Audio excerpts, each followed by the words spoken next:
Hey, so I'm back, and this is probably I don't know how many. I've had a lot of weird technical problems come up every single time I've tried to do this video, and I don't know what's up with that. Hopefully, this one will fix that. So, this is about John De La Rose's Flying Sparks special about Metaman.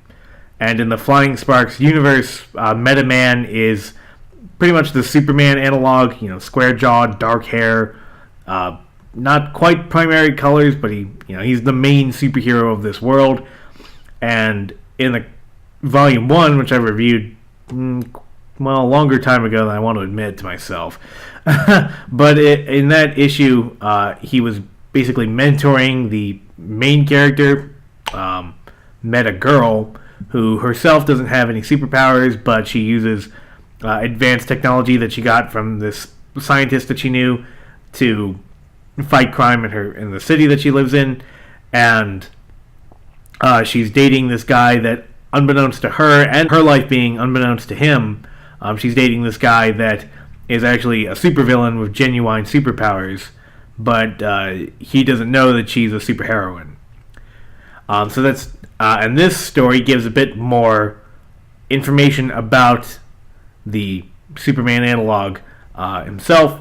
So we find out that he's been around a while. It opens in July of 1960, and he stumbles upon, or is told by his superiors in the U.S. government about this plot by the Russians to try to influence the 1960 election and commit a terrorist attack in the meantime.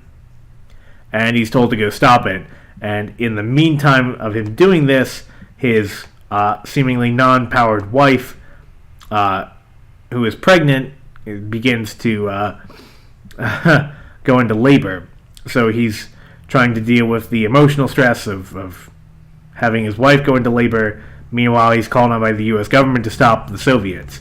So it is pretty nice to see a superhero go after the communists. I mean, that really didn't even happen much in the Cold War outside of the 1960s.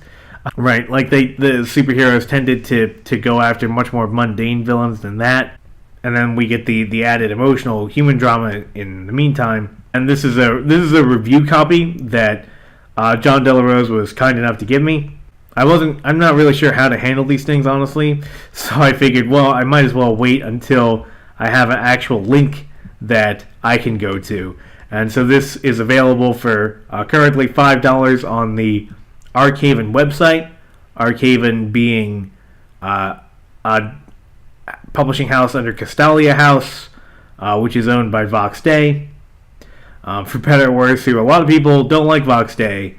And I can understand why people don't like Vox Day, but it kind of gets into the more meta reason, I suppose, why I feel like that it's a mistake to just dismiss him offhand, because part of the reason that I haven't done a lot of videos or been too active on Twitter or that sort of thing is because as much as I was trying to say that like Comicsgate is just it's just a hashtag that I no longer felt the need to represent or that sort of thing, the fact of the matter is that overall I'm just not happy about the direction that this thing, whatever you want to call it, is heading in, despite the fact that I'd put a lot of emotional and, quite frankly, financial involvement into the movement, and then to see the direction that it's heading in, it doesn't make any sense to me how that's going to be successful in the long term, except for maybe a handful of people.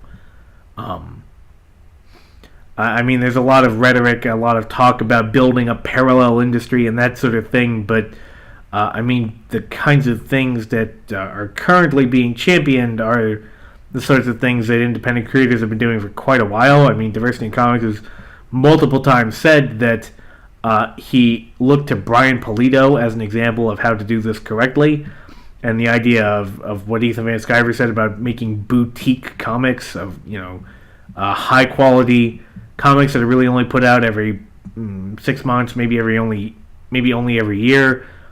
I mean, that's how I believe the Europeans have been doing it for like 50 years now.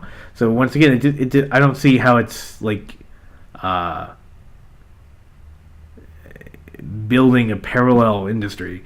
I feel like that you kind of have to have content that's available, much more cheaply and much more immediately, especially in the American market where most people that regularly read comics read multiple issues every week, and they're used to just kind of having it right there, right then.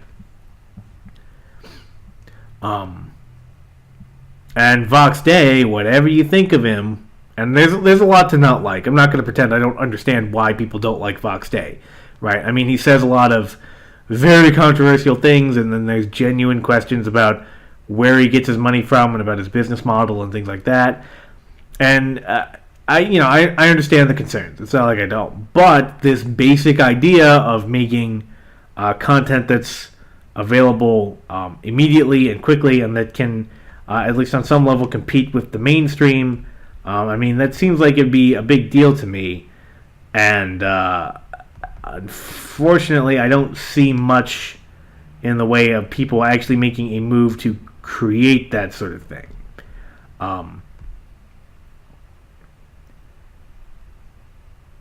And I brought this up before. I brought it up directly to Ethan Van Sciver in that Ricada Law stream, and he just kind of dismissed it. He said that, what Vox Day is doing, anybody could do it. It's like, well, if anybody could do it, why aren't we? I don't know. So yeah, I think that this definitely is the kind of thing that I want to see more of. And there are other people besides John De La Rose and Vox Day doing this.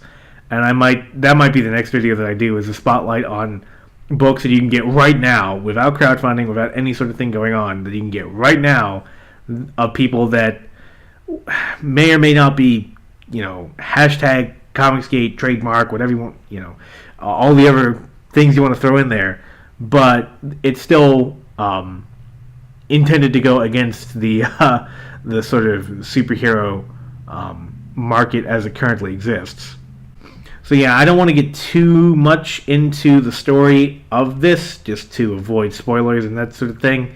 It's not normally something I particularly care about, but since this is kind of an advanced review copy, I'm not going to go too much into that. But yeah, definitely if you're interested in the Flying Sparks Volume 1 that came out, which as you can see, that's also available right now, then this is definitely an essential part of that, because we get a lot more of the backstory and the lore fleshed out from that.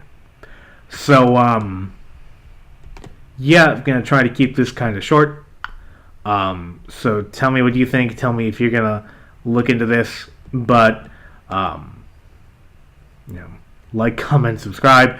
In any case, this is I'm Chevron signing off.